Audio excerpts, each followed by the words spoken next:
এই আন্দোলনের stake holder হিসেবে আমাকেও সেনা তদন্তে নেওয়া হয়েছিল। আমি মুক্ত হওয়ার পরেই সেখানে আমি গিয়েছি, কিন্তু আমি সেখানে আমাকে সেখানে নিয়ে গিয়েছে সেনাবাহিনীতে গাড়িতে করে নিয়ে গেছে, নিয়ে যে আমার কাছ থেকে দুজন উপদেষ্টার নাম তারা শুনতে চেয়েছে। ঠিক আছে, এরকম ভাবে সবার কাছ থেকে এই নামগুলো শুনেছে, এই নামগুলো শোনার কাজ তারা করেছে, কিন্তু বাস্তবায়নের ক্ষেত্রে তাদেরকে নিয়োগ দিয়ে সেটা আপনারা দেখছেন। আমরা এই বিষয়ে হতাশ। আমরা চেয়েছিলাম পিনাকি দাদার মতো একজন এই দায়িত্বশীল জায়গায় থাকবে। আমরা চাইছিলাম কোনো সাধারণ মতো বিপ্লবের অংশটা থাকবে। আমরা চেয়েছিলাম এই আন্দোলনে সরাসরি মাঠ পর্যায়ে যারা আছে, ঢাকার ভিতরে 13টা জায়গায় গুরুত্বপূর্ণ আন্দোলন হয়েছে, 13 জায়গা থেকে অন্তত 6 জন সমন্বয়ককে তারা নিতে পারত। তারা মাঠ পর্যায়ে লড়াই করেছে এবং এদের অনেকে মারাও গেছে পর্যন্ত, তো সেগুলো থেকে নেওয়া হয়নি। আমার প্রস্তাব ছিল যে এই উপদেষ্টা প্যানেলে 1 থেকে 2 জন নিহত পরিবারের বাবা বা মা উপদেষ্টা হিসেবে থাকবে, যাতে করে বিপ্লব বিরোধী কোনো কাজ হলে, হাসিনার পক্ষে কোনো কাজ হলে, গণতন্ত্রের বিপক্ষে কোনো কাজ হলে তারা ভেবে দিতে পারে। আমাদের এই সকল কোনো প্রস্তাবই মেনে নেওয়া হয় নাই, আমাদের কোনো প্রস্তাবই মেনে নেওয়া হয় নাই, এবং যার কারণে আমরা প্রতি মুহূর্তে প্রতিক্রিয়া জানাচ্ছি যে আপনারা, আমরা কি চাইছিলাম ভারতের আগ্রাসনের বিরুদ্ধে আপনারা লড়াই করে কথা বলবেন, পাবলিকভাবে 2-3 দিন কথা বলেছে, কিন্তু পরবর্তীতে আরো যারা ভারতে পালানোর তারা তাদেরকে চাপের আগে কনভিন্স করে ইংলিশ পাঠিয়ে দিল। আপনারা এগুলো সবই দেখেন, আপনারা দেখে বোঝেন না কেন? আমাদেরকে জিজ্ঞাসা করেন, কিন্তু আপনারা অনুধাবন করেন যে এই কাজগুলো কিভাবে হচ্ছে। প্রথমে বললো যে বিজেপি পিঠ দেখাবে না, বিজেপি পিঠ দেখাবে না, বিজেপি মুখ দেখাবে, কিন্তু ভারতের কতজন প্রতারণকারী এই পর্যন্ত আটক হলো, একটা তো গুলি করলো না। তারপরে বিএসএফ সদস্যরা বিজেপি সদস্যকে হত্যা করেছে, ওই বিজেপি তাদের গুলি করলো না একটা। তো এটা কি মুখ দেখানো, পিঠ দেখানো? শুধুমাত্র বক্তব্যের বাগড়ম্বন না, এগুলো কাজেও বাস্তবায়ন করতে হবে। তারপরে বললো আমাদের সকল লোক যারা আপনার এই আন্দোলনে যারা গ্রেফতার করেছে সবাইকে ছেড়ে দিতে হবে, ঠিক আছে? এই কথাটা যারা প্রস্তাব নিয়ে বেরিয়ে গেল, তারপরে বাকি অংশ তো তারা বেগে নিয়ে কোনো নিউজে অ্যাটেন্ড করলো না। আমি আপনাদেরকে এই যে আটক এবং গ্রেফতার বিষয়ে একটা কথা বলি। দেখেন, এই যেদিন সবাই মুক্ত হলো এই আন্দোলনের মধ্যে, সেই সময় এই আন্দোলনের সাথে সম্পৃক্ত না এইরকম লোকেরাও মুক্ত হয়েছে, আবার অনেক জঙ্গিও মুক্ত হয়েছে, অনেক শীর্ষ সন্ত্রাসীও মুক্ত হয়েছে।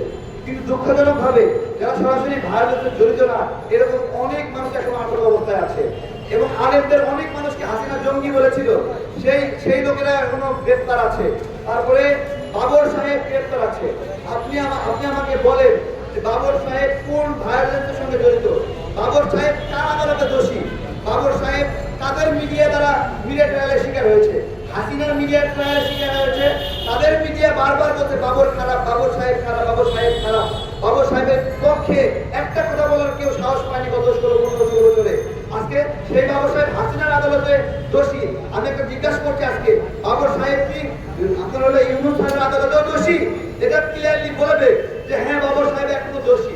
এগুলো মানে কিছু কিছু মানুষের এক আদেশে সব জামিন হয়ে যাচ্ছে, আবার কিছু কিছু মানুষের হচ্ছে না কেন? এগুলো আপনাদেরকে বুঝতে হবে। মাহমুদুর রহমান স্যারকে আটক করা হলো, ওনাকে জেলে পাঠানো হলো, এটা কি মানুষকে ফিটার খায়, শুধু খায়, সে বোঝে না? ওনাকে কেন পাঠাচ্ছেন জেলে? ওইখান থেকে তাকে জামিন দেওয়া যেত না? ওনার মুক্তি জামিন চাইতে হবে। উনি একজন কি অপরাধী, কালপ্রিট? হাসিনার ছেলে সজীবদের জয়কে হলো উনি অপহরণ করছে, তাই না? এই অভিযোগ তো। আরে আমি বলি যদি সত্যিকার অর্থে করে থাকে একজন মারাত্মক চমৎকার একটা কাজ করতে হবে, আমি বলি চমৎকার একটা কাজ করতে, বাপের বাটার মতো কাজ করতে, তাহলে তাকে পুরস্কার দেওয়া উচিত। এই কারণেও তারা এই মামলা থাকবে না, যেহেতু বিপ্লব সংগঠিত হয়েছে। আবার যদি এটা না করে, নাই যদি করে থাকে, তাহলে উনি এটা জেলে যাবে কেন? এগুলো আসলে যে বিচারকরা এগুলো করছে, এগুলো চেঞ্জ করতে হবে। আমরা এগুলোর জন্য প্রস্তুতি নিচ্ছি, এগুলো ছাড় দেওয়া হবে না ইনশাআল্লাহ।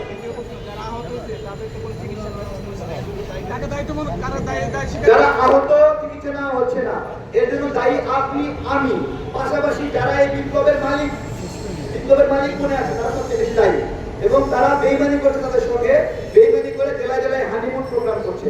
এই হানিমুন প্রোগ্রামগুলো এই আহতদের কষ্ট দেয় যে আমরা এখানে অসুস্থ হয়ে পড়ে আছি, দেখি এরা মার্সিডিজ বেঞ্জ, তারপরে পাজেরো বড় বড় গাড়িতে ল্যান্ড ক্রুজারে ঘোরাঘুরি করতেছে, এগুলো আহতদের কষ্ট দেয় যে আমার হাতের জন্য একটা প্লাস্টিকের পা নাই, আর এরা হলো ল্যান্ড ক্রুজারে ঘোরে, কষ্ট দিচ্ছে এদের। যতগুলো জিম্মি আছে এখন আমাদের কাজ করতে হবে, আপনি আমি দায়িত্ব নিতে হবে, ওদের উপর নির্ভরশীল করে থাকলে হবে না। যেমন আমরা গতকালকে একটা অন্ধ ভাইকে নিয়ে আসলাম, চিকিৎসা করার চেষ্টা করলাম, পারলাম না, ডাক্তার বলে চিকিৎসা হবে না, আমাদের কয়েক কিছু টাকা দিয়ে দিয়েছি। এভাবে সবাই মিলে নিজ নিজ জায়গাতে সাপোর্ট দিতে হবে। আমরা আপনার জেলায় কতজন আহত? 20 জন। আপনি আপনার জেলার রাজনীতি সবাইকে নিয়ে একটা সমন্বয় করে তাদেরকে 20 জনকে টিকে রাখতে খুব কঠিন। একটা জেলায় কিন্তু 50 জন বড় ব্যবসায়ী নাই, তাদেরকে নিয়ে কাজগুলো করতে হবে। এগুলো আসলে করা সম্ভব হয়নি কেন? একটা বিষয়, একটা হাইপ তৈরি করেছিল যে সমন্বয় কাজ সব করবে, তারা এগুলো করতে গেলে তারা লিপ্ত হয়ে গেছে, এগুলো করা বাদ দিয়ে। উপদেষ্টা যেগুলো হয়েছে এগুলো এখন পাটের উপর রাখতে হবে। জনগণের কাঙ্ক্ষিত নির্বাচন দ্রুত করতে হবে, না করলে ভারতের ষড়যন্ত্রের মধ্যে আমরা পড়ে যাচ্ছি। চাই বা না চাই, ভারত এই বিষয়ে ষড়যন্ত্র করছে, তারা শেখ হাসিনাকে এখানে ঢুকাবে। আমি যদি একটা কথা বলি, এখানে আওয়ামী লীগ নেতারা গ্রেপ্তার হয়নি এখনো, তারা আটক হয়নি, বেশি একটা এলাকায় এলাকায় আছে। আমাদের যতটুকু খবর আছে সব আওয়ামী লীগ নেতা গোপালগঞ্জ থেকে ঢুকছে, বুঝতে পেরেছেন? এবং শেখ পরিবারের সদস্যরাও গোপালগঞ্জে আশ্রয় নিচ্ছে। এটা একটা তারা অঘোষিত মিলিটারি ক্যাম্প বানাইছে। এইখানে দ্রুত সেনা অভিযান জরুরি। গোপালগঞ্জে সেনা অভিযানের মাধ্যমে যারা বিএনপি নেতাদেরকে হত্যা করেছে, পাশাপাশি ছাত্র জনতাকে হত্যার সঙ্গে অভিযুক্ত, তাদেরকে এখান থেকে বের করে ফাঁসির কাছে তুলে যাবে। দ্রুত গোপালগঞ্জে সেনা অভিযান চাই। পাহাড়ে সেনা অভিযান এই মুহূর্তে দরকার নাই, আগে গোপালগঞ্জে সেনা অভিযান করেন আপনারা।